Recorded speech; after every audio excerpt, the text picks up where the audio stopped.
Bueno, chicos, la clase de hoy va a ser sobre geopolítica. Espero que estén súper bien.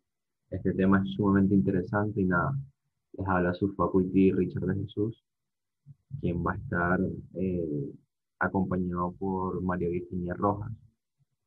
Y bueno, va a tratar de resumir este tema porque a pesar de que es un poco complicado, es sumamente importante.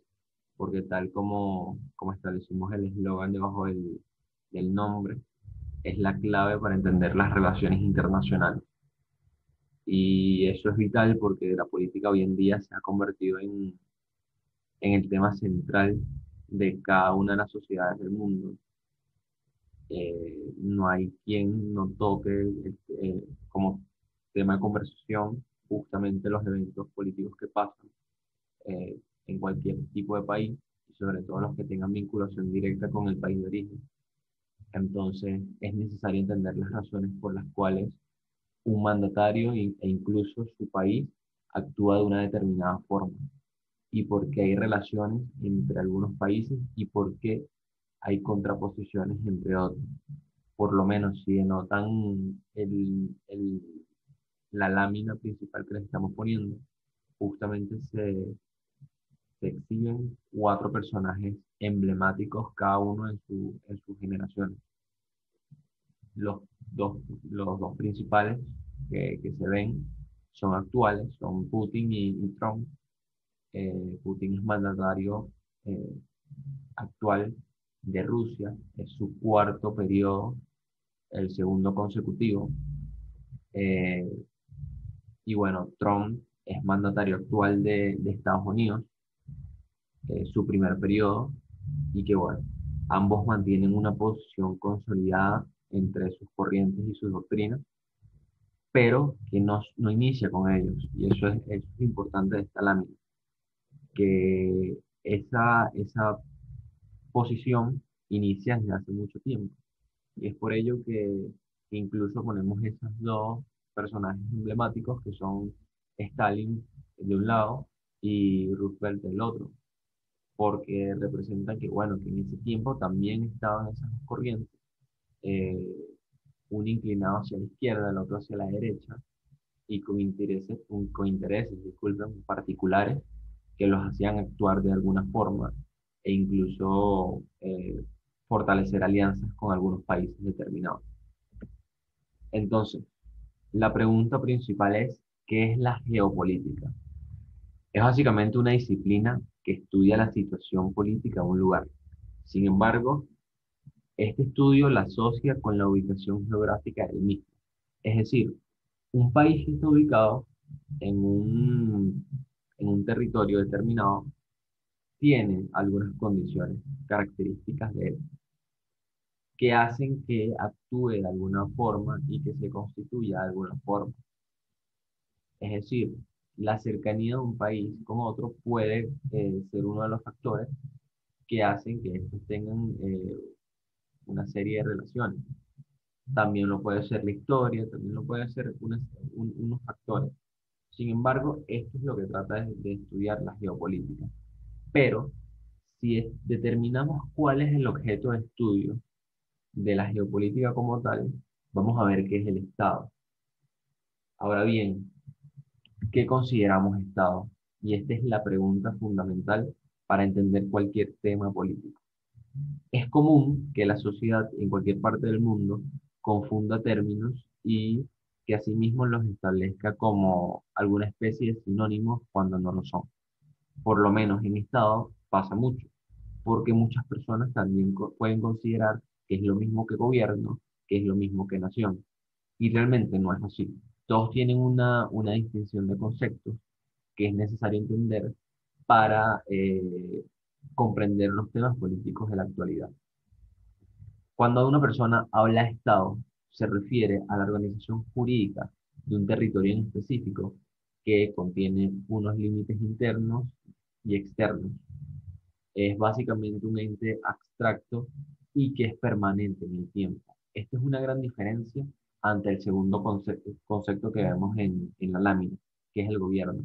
Debido a que el Estado es permanente, pero el gobierno no. El gobierno es provisional. El gobierno son las personas encargadas de la conducción del país. en un periodo determinado. Pero entendemos que ninguna persona, incluso ningún humano, y por ende ningún gobierno, puede ser eh, ilimitado, porque claramente va cambiando con el tiempo. Es un principio de transitoriedad, eh, que es sumamente importante. Entonces, vemos esa diferencia, que bueno, que el Estado es, en primer lugar, abstracto y que es ilimitado en el tiempo, que pueden cambiar los gobiernos, pero va a seguir siendo el mismo Estado, y que en el gobierno no pasa eso. En el gobierno pueden cambiar las personas, pero asimismo significa un cambio de gobierno.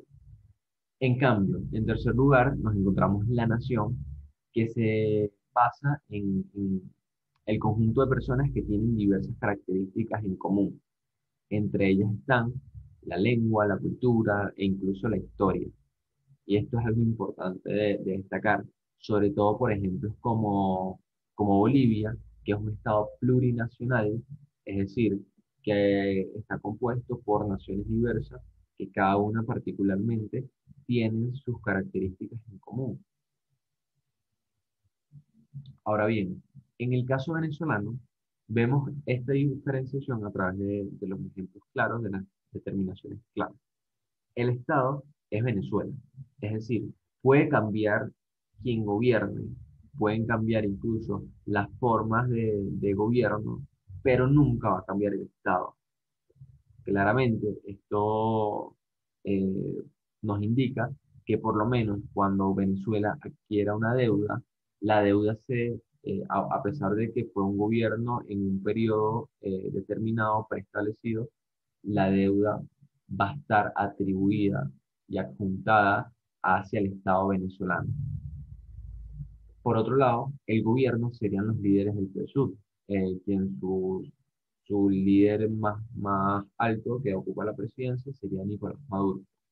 Claramente, como establecimos antes, eh, justamente el gobierno debe ser provisional, por lo tanto dura un periodo de tiempo y posteriormente debe ser cambiado. Efectivamente, esto pasa en cualquier tipo de país y que cuando vengan nuevos líderes políticos que entren en la conducción del país a través del proceso electoral, va a ser un cambio de gobierno.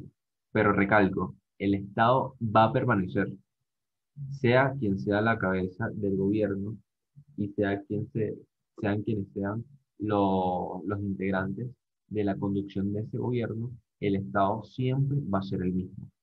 Y por último, tenemos a la nación. La nación seríamos nosotros los venezolanos, que compartimos una serie de aspectos culturales, e incluso la lengua, a pesar de que tenemos alguna serie de diferencias entre sí, pero aún así las compartimos y somos parte de una misma nación. Por lo menos, nosotros compartimos el gusto por algunas cosas, parte de nuestro país como tal, o sea, originario de nuestro país. Por lo menos el gusto por las arepas, hablando de comida, por las hallacas o ese tipo de cosas. Y además compartimos gusto por los elementos de nuestro patrimonio cultural, por lo menos como el tema del araguaney, como el tema del himno nacional, el turpial, ese tipo de cosas que son emblemáticas para nosotros como nación. Sin embargo, es importante destacar, tal cual como le decíamos en cuanto a Bolivia, que es plurinacional, en Venezuela también se encuentran algunos pueblos originarios que poco a poco se han ido integrando, incluso siendo esta la primera constitución, la del 99, la que integra algunos artículos dedicados a estos pueblos originarios. Algunos de los que se pueden destacar son el Acaguayo, el Amorúa, el Añú, el Parascuano, el Arahuaco, entre otros. Estos particularmente, algunos se consideran naciones entre sí y ciertamente tienen una lengua distinta, tienen culturas distintas y una historia distinta a la que nosotros podemos conocer, aunque las nuevas generaciones como lo dije antes, tienen una cierta integración con la nación venezolana. Ahora bien, para que un Estado sea considerado Estado, necesita tener algunas condiciones aseguradas. Es decir, necesita algunos elementos que lo compongan y así efectivamente reconocerlo como tal. Y estos se dividen en dos, en internos y en externos. Entre los internos tenemos al territorio, que es, bueno, básicamente la extensión geográfica de donde está el poder y la jurisdicción del órgano administrativo y donde asimismo habita una cierta población de justamente de ese territorio. Es decir, por lo menos en el caso venezolano, nuestro territorio estaría delimitado con las fronteras que compartimos con países como Colombia, con países como Brasil, eh, incluso con el Mar Caribe. Entonces, es importante determinar también que, bueno, por lo menos nuestra extensión territorial es casi de 916.445 kilómetros cuadrados. Y eso es importante porque no todos los estados corresponden a esta misma cifra, sino que pueden variar en longitud y en diámetro. Por otro lado, tenemos el uso legítimo de la fuerza, que es uno de los aspectos que más eh, establecía como contundente Max Weber, debido a que justamente el Estado debe ser capaz de garantizar el orden y la seguridad de, de su población. Es decir, el Estado tiene la capacidad de formar y promover instituciones que traten de garantizar ese dicho orden. Por lo menos en el caso venezolano, se denota cómo hay instituciones adscritas al Ministerio de Defensa y otras al Ministerio de Relaciones Interiores, Justicia y Paz, que se encargan de, por lo menos la más emblemática, es la Fuerza Armada Nacional Bolivariana. Hay países, por lo menos un ejemplo claro es Costa Rica, que no tienen fuerzas armadas, porque justamente su geopolítica no lo hace necesario. Sus relaciones no hacen necesario que tengan una fuerza armada porque bajo su concepción no habrá un conflicto bélico con otro país. Sin embargo, para mantener el orden interno, tienen una policía nacional. Y eso es sumamente importante porque no violan el principio del uso legítimo de la fuerza. Ahora bien, por otro lado, tienen la población. La población es básicamente la cantidad de habitantes que están en ese determinado estado y de esa jurisdicción. Eh, en Venezuela es prácticamente un 28 millones de personas que justamente se ha visto afectado por el flujo migratorio de los últimos años. Por otro lado, tenemos a la Constitución, que más que ser un elemento del Estado, es un límite interno del Estado, como lo decía Norberto Bobbio. Ahí se especifican básicamente un conjunto de leyes que son leyes superiores ante las demás, de las cuales se reconocen como las que conforman la Carta Magna y se garantiza los deberes, los derechos eh, de la población como tal. Y en primer lugar, el objetivo principal debería ser la separación de poderes y justamente el equilibrio entre esos poderes. Recordemos que en Venezuela tenemos 5 poderes, aunque en la mayoría de los países solamente hay 3, basados en la propuesta de Montesquieu, que bueno, aquí se resumen en poder ejecutivo, que es donde está el presidente y donde está el gabinete de ministros, el poder legislativo, que es el que se encarga la asamblea de legislar, como su nombre lo indica, y está el poder judicial, que bueno, que es el que se encarga de aplicar la ley, conformado por los entes judiciales como el TCJ, entre otros. Y por último, entre los elementos internos, disculpen, está el órgano administrativo, que bueno, este en verdad se encarga, es el ente como tal que dirige al país. Son todos los serie de componentes que son parte del Estado y que tienen que estar bajo la disposición de la población a la que rigen. Es por ello que tanto el uso legítimo de la fuerza como cualquier acción que haga este órgano administrativo debe ser para el beneficio de la población y no en un exceso sobrepasando sus atribuciones como tal, debido a que se tomaría como una violación de derechos humanos en dado caso de que sea un uso excesivo de sus atribuciones. Y por otro lado, tenemos entre los elementos los externos, que se dividen en primer lugar en el territorio de otros estados, que más que ser un elemento también es un límite, que es como lo que le hablaba anteriormente cuando le mencioné el territorio. Es básicamente que unos estados tienen una extensión geográfica, mientras que nuestro estado también lo tiene. Por lo tanto, se aplica el principio de autodeterminación de los pueblos, donde ningún país puede realizar ningún tipo de injerencia entre otros, porque tienen delimitaciones y autonomías e incluso autarquías para justamente ellos decidir internamente. Esto se contempla por lo menos en la Carta de Naciones Unidas, que deberían, o sea, les aconsejo que la tengan, por lo menos cuando vayan a un comité, porque se contempla por lo menos en el artículo 2.7, donde se defiende esta autodeterminación que tienen los gobiernos y los estados en tomar sus propias decisiones sin tener injerencia internacional. Ahora bien, por otro lado está el reconocimiento internacional, que es fundamental. Un estado no puede ser un estado si los demás no lo reconocen como tal.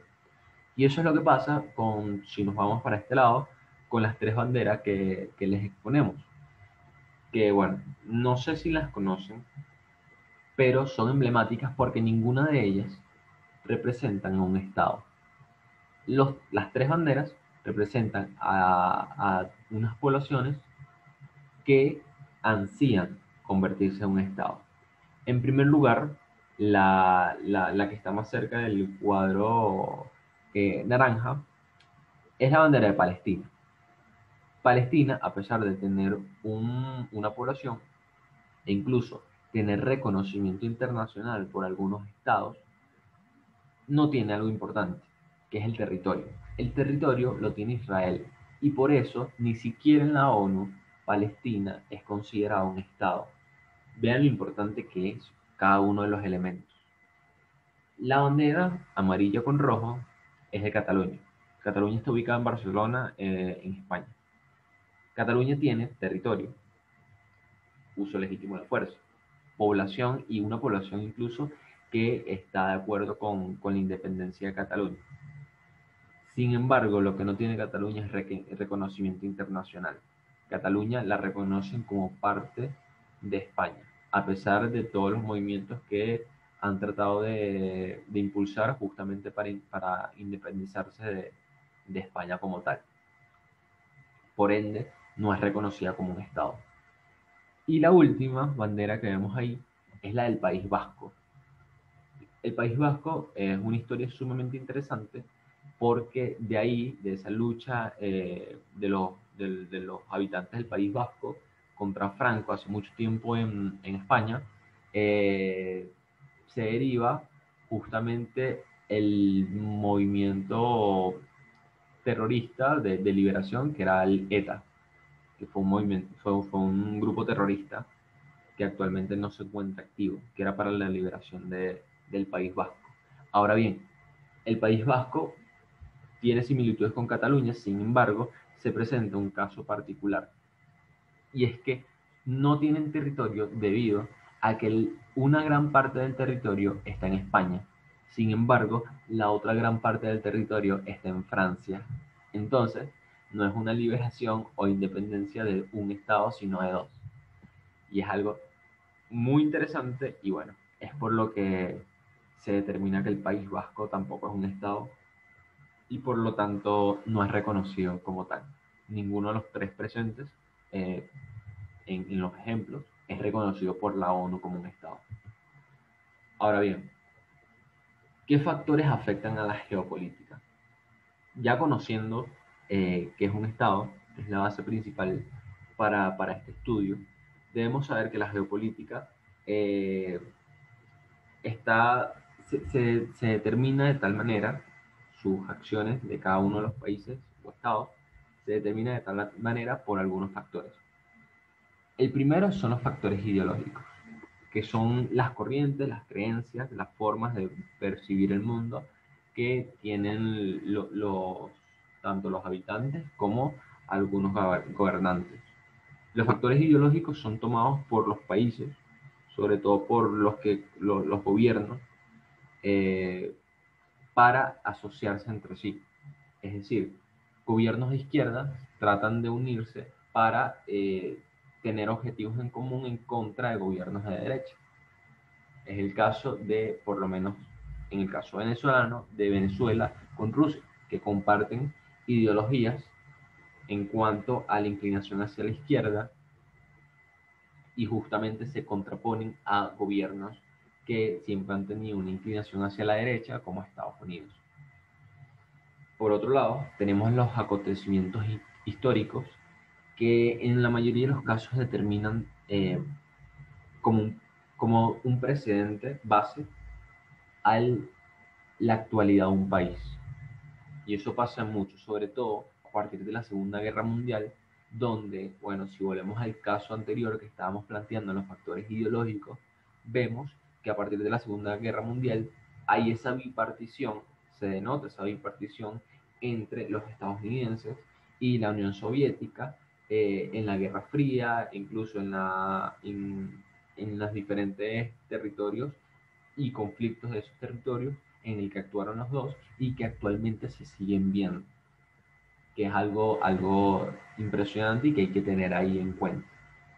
Los factores económicos claramente se refieren a la cantidad de recursos, de esa composición económica que tienen los países, la forma de asociarse, de exportar, de importar, ese tipo de relaciones que son fructíferas en cuanto a las ganancias que pueda obtener un país para potenciar su PIB, su producción, eh, también para complementar algunos países que no tienen ciertos factores de producción para justamente potenciar su PIB y por ende tienen que importar algunos productos. Es algo fundamental porque por lo menos en el caso venezolano, eh, es importante destacar que las relaciones también se derivan por el factor de los minerales y recursos que posee Venezuela, que son sumamente preciados, incluso el petróleo, que a pesar de tener reservas de petróleo, a pesar de ser pesado, y es más difícil el procesamiento, es algo importante para los países. O por lo menos lo podemos ver en la actualidad venezolana, en esa relación con Rusia, debido al oro que se encuentra en el territorio nacional. Los factores geográficos también influyen, la cercanía que puedan tener los países, las fronteras que puedan compartir, y es algo determinante. Incluso esos factores geográficos, si se combinan con los factores económicos, podemos ver que por lo menos los tratados de libre comercio son algo fundamental porque garantizan que ese proceso de importación y exportación que les acabo de mencionar se dé de forma efectiva e impulsada de mejor manera, porque al establecer menores limitaciones, por lo menos barreras arancelarias, básicamente el flujo entre los factores de producción puede ser mucho más fácil. Y los países optan por esta opción. Hay diversos, eh, hay diversos tratados de libre comercio en el mundo que facilitan justamente el comercio entre países determinados. Incluso hay organizaciones que en realidad son mercados como tal regionales que se basan en esto, por lo menos Mercosur, el Mercado Común del Sur, es una organización que trata de facilitar el comercio entre todos sus integrantes. Y en cuanto a los recursos naturales, también vemos organizaciones como la OPEP, la Organización de Países Exportadores de Petróleo, que tratan de establecer regulaciones para la exportación, o sea, también regulaciones y una base como tal de cuánto exportar y en qué periodo de tiempo y ese tipo de cosas.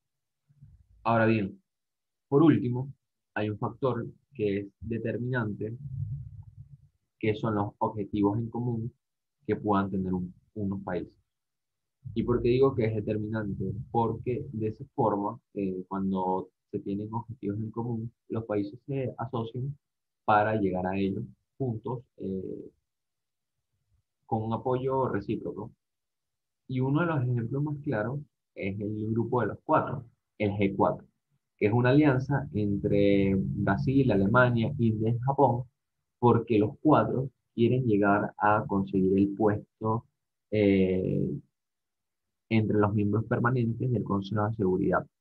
Es decir, ellos pueden incluso tener situaciones distintas, siendo uno europeo, uno americano y dos asiáticos, pueden tener condiciones distintas, pero por ese objetivo de querer llegar, porque para ellos se lo merecen o tienen diversas razones hacia el cargo, el puesto, disculpen, permanente en el Consejo de Seguridad y tener el poder del veto, los motiva a unirse. Y eso puede pasar en cualquier área, no solamente en cuanto al Consejo de Seguridad, puede pasar en cualquier interés particular que tenga un país o un mandatario para asociarse con otro. Ahora bien, para culminar esta parte, uno de los ejemplos más claros es este que vemos acá. Acá vemos a Kim Jong-un, el dictador de Corea del Norte, y a Donald Trump. Sin embargo, lo más importante de la toma no son ellos como tal, sino es justamente donde se encuentran, que es el paralelo 38, la frontera que se estableció. Vamos a retrasar para ver cómo este ejemplo se adapta completamente a estos factores. Porque el paralelo 38, la frontera que se estableció a partir de 1953 ahí, trata de limitar a dos territorios que alguna vez fueron parte del mismo. Y esto se denota con todos estos factores en la actualidad, pero es importante saber que los acontecimientos históricos es lo que los determina en verdad. En 1945, después de haber terminado la Segunda Guerra Mundial, siendo Estados Unidos y la Unión Soviética victoriosos de la misma, aunque en verdad la guerra no trae, eh, no, no genera ninguna victoria en verdad, pero bueno, siendo los vencedores de ella, eh, los acuerdos que se hicieron entre ellos, entre la división de territorios, fue determinante y lo mismo pasó en Corea. Corea del Norte quedó bajo las manos y el poder de la Unión Soviética y Corea del Sur quedó bajo la dirección e influencia de los estadounidenses. En 1950 esto se rompe este tratado y Corea del Norte trata de invadir a Corea del Sur y se desata una guerra entre ellos. Es importante porque en 1953 termina la misma, pero lo más importante es que se mantiene esa situación porque a pesar de que, bueno, como en todos los conflictos de la Guerra Fría, Estados Unidos y Rusia y la Unión Soviética tuvieron una esfera de influencia sumamente grande, las inclinaciones se mantienen durante los años. Y es por ello que denotamos que por lo menos en los factores ideológicos vemos una Corea del Sur más inclinada hacia la derecha y en los factores, bueno, en los mismos factores vemos a Corea del Norte inclinada hacia la izquierda. Eh, Vemos que aunque los factores económicos, ambos tienen un desarrollo aceptable, por lo menos en el caso de Corea del Norte, Corea del Sur lo potenció mucho más allá, porque bueno, su capitalismo es sumamente grande, potenciando las empresas y potenciando a la población de tal forma que puedan ser útiles para las empresas, lo que ha llevado a un crecimiento fenomenal en cuanto a las cifras de Corea del Sur en los últimos años.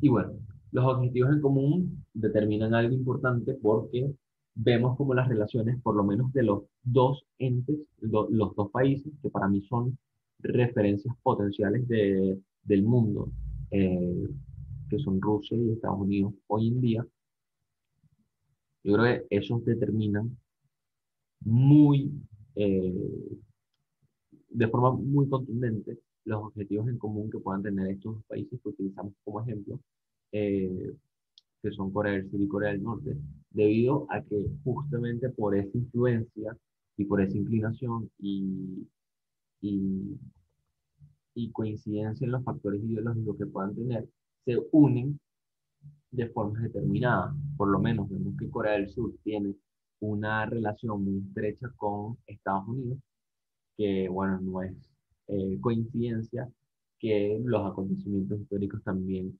haya sido la base medular, haya sido esa relación, y que bueno, Corea del Norte vemos una inclinación mucho más allá hacia Rusia e incluso hacia China, eh, y eso es importante destacar, porque justamente al tener esos dos, esas dos corrientes muy bien definidas, entendemos que esa bipartición ha durado durante muchos años y que incluso puede determinar un poco más allá las formas de gobiernos internas que puedan tener los países.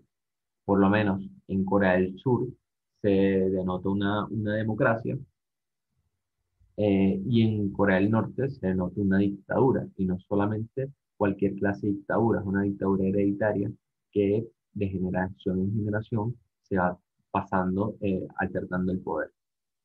Entonces, bueno, para concluir esta parte, lo que podemos decir es que básicamente los factores de la geopolítica no siempre cambian, son, en su mayoría son progresivos, tienen cambios mínimos, pero a veces las bases pueden llevar a que la actualidad sea igual o parecida y que justamente las bases expliquen el porqué y la razón de cómo actúan.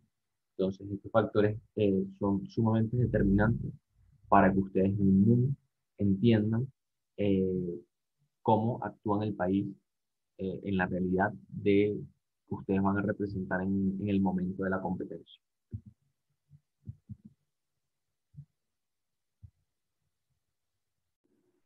Ahora comenzaremos para explicar qué es una ideología. La ideología es el conjunto de ideas, creencias o pensamientos de una persona o un colectivo que de alguna u otra forma influye en el comportamiento de los individuos. En el mundo actualmente hay diversas ideologías, algunas tienen puntos en común, otras son totalmente contrarias. Cabe destacar que este aspecto hay que entenderlo, hay que analizarlo, porque actualmente en el siglo XXI los gobiernos se rigen, no son los gobiernos, sino por qué elegirlo, y las personas se rigen por aspectos ideológicos. Entonces, existe, por ejemplo, en el caso de que sean totalmente contrarias, de derecha a izquierda, que se define qué tanta intervención tiene el Estado para asuntos económicos, es decir, si hay más empresas públicas o privadas o si hay menos o más impuestos.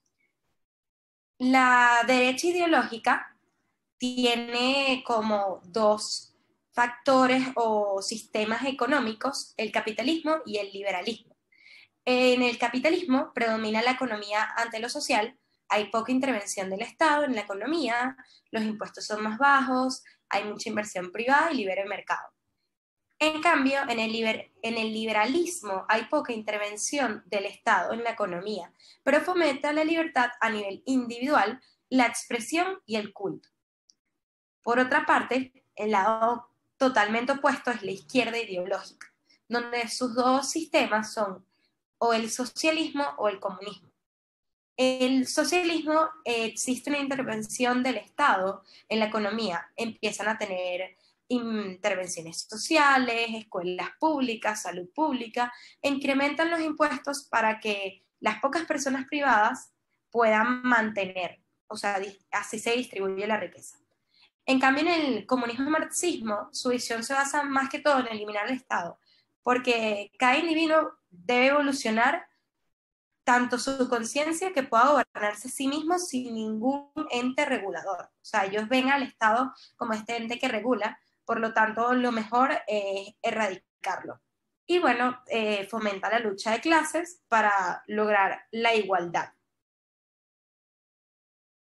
Pues ahorita debería de estar presente lo que es una ideología, ya que lo entendimos, y existe el espectro político, como vemos acá, está derecha e izquierda, pero no es una cuestión de blanco y negro, ¿ok? Existen grises. Existe la centro derecha, la centro izquierda. De hecho, ustedes pueden definir, existen pruebas online para saber lo más acercado posible, obviamente no es algo 100% verídico, qué espectro político puede definir tus creencias, si eres más de centro derecha o totalmente derecha autoritaria, etcétera. Pero es más que todo entender cómo se rige el mundo actualmente, las políticas, la economía, etcétera. Ahora procederemos a hablar sobre la geopolítica de Venezuela. Pues, bueno, cabe destacar primero de qué trata, dónde está ubicado Venezuela. Para hablar de geopolítica, esto tiene un aspecto geográfico. En Venezuela, Venezuela se ubica en América del Sur. Limita con Colombia, el Mar Caribe, Guayana y Brasil. El aspecto geográfico de Venezuela es muy rico, no solo en petróleo, sino no solo en hidrocarburos, más que todo, sino en minerales. Venezuela posee altas cantidades de minas de oro, de aluminio, que no son comunes en el resto del mundo. Por lo tanto, se tiende a decir que este país caribeño es bastante rico. Actualmente es gobernada por el Partido Comunista, Partido Socialista Unidos por Venezuela, bajo la ideología o el proyecto nacional del socialismo del siglo XXI. Tiene relaciones muy estrechas con China, Rusia y Cuba. Y precisamente es por este factor de que Venezuela tiene suelos fértiles, tiene bastantes precipitaciones para que por ejemplo, las semillas y todo esto se den más rápido, y además tiene tiene la cantidad de petróleo crudo más grande del mundo, las reservas de petróleo crudo. Eso se ubica en la cuenca del Orinoco. ¿Qué pasa con Venezuela? Hay una crisis económica evidente, y esto tiene una consecuencia en el mundo, porque Venezuela no es un país que está ubicado en la nada. Existen sanciones y relaciones internacionales, obviamente, precisamente por esto. O sea, en países como Rusia, China, Irán, Siria y Cuba, deciden apoyar al reciente gobierno del presidente Nicolás Maduro, mientras que en Estados Unidos, Canadá y países más que todo Europa Occidental están a favor de una transición democrática. No creen en el tema del socialismo y consideran que la mejor forma de que Venezuela pueda sustentarse y pueda progresar es a través de esta transición democrática. A medida que la crisis en Venezuela alcanza un nuevo punto de ebullición, el presidente Nicolás Maduro ha enfrentado un desafío del líder opositor, Juan Guaidó. Y las fallas geopolíticas son claras. Hay países que consideran que el presidente Juan Guaidó es quien gobierna Venezuela, mientras que hay países que establecen relaciones con Nicolás Maduro. Cabe destacar que, además de la posición geográfica de Venezuela, ha tenido influencias a lo largo de la historia con la potencia mundial norteamericana, Estados Unidos. Y esto actualmente Venezuela, quien tiene una crisis económica y tiene un sistema político cuestionable, pues las sanciones dan lugar. El presidente Donald Trump y el vicepresidente Mike Pence, también el secretario de Estado Mike Pompeo, emitieron ciertas declaraciones acerca de qué medidas diplomáticas tendría que tomar Estados Unidos y también económicas necesarias para apoyar esta transición a un nuevo gobierno.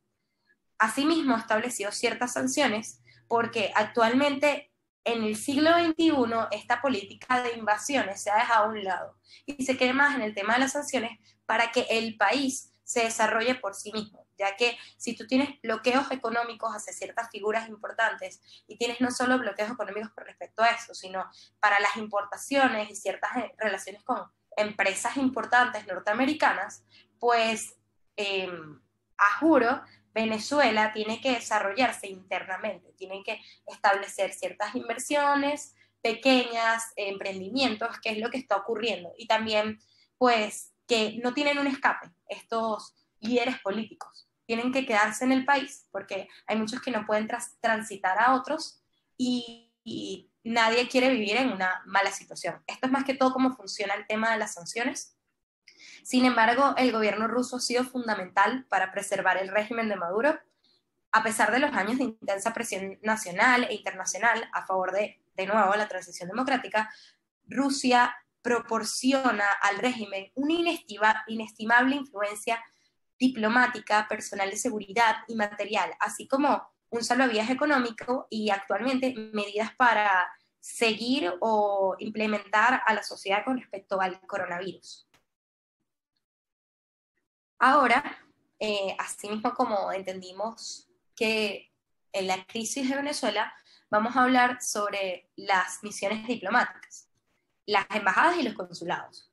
Las misiones diplomáticas son oficinas de representación de un gobierno nacional ubicada en el territorio de otra nación. Existen dos tipos de misiones: las embajadas, que son las responsables de representar al país de origen, de manejar los principales asuntos diplomáticos como negociaciones y preservar los derechos de los ciudadanos en el extranjero.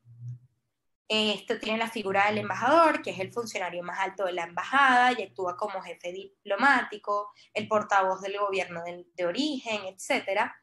Y si un país reconoce a otro como soberano, se establece una embajada para mantener relaciones exteriores y brindar asistencias a los ciudadanos que viajan. Por otro lado, los consulados son una versión más pequeña de las embajadas. Generalmente se encuentran en las ciudades más visitadas, más turísticas y más grandes de un país, pero no en la capital. Los consulados manejan asuntos diplomáticos menores, como emisiones de visa, ayudar a las relaciones comerciales, cuidar a los migrantes y turistas.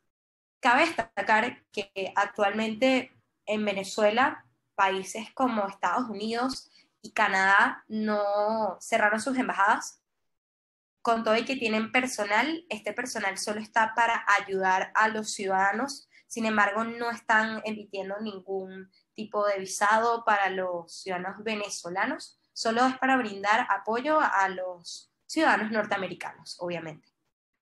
Por último, pero no menos importante, vamos a comentar de cómo aplicar todo esto de la geopolítica en los modelos de Naciones Unidas. Ok, el primer punto a destacar es que hay que entender la historia de los países, las inclinaciones ideológicas de los gobiernos que han tenido. Luego, comprender la región más próxima en la cual se encuentran y cómo interactúan con sus países vecinos. Esto es más que todo, como habíamos dicho, los factores geográficos, que son sumamente importantes, los mares, qué conexiones tienes con el agua, cuántos ríos posees, los hidrocarburos, etc. Esto es por la economía de globalización que se está dando actualmente, que proporciona o hace que este factor sea sumamente relevante. Luego, evaluar las alianzas con grandes potencias internacionales como Estados Unidos, China y Rusia, que es lo que hicimos anteriormente. Y por último, analizar las condiciones geográficas, las montañas, los suelos, el acceso al mar, caudales de agua, etcétera, y las climáticas, que son las temperaturas y las precipitaciones.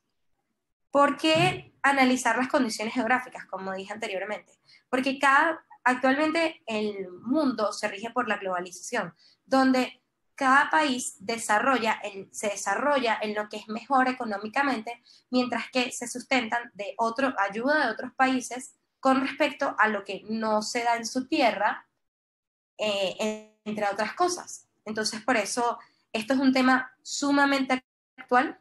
La geopolítica no es algo del pasado, no es algo del siglo XX, sin embargo, evoluciona y se va de la mano con cómo se está rigiendo el mundo en la actualidad.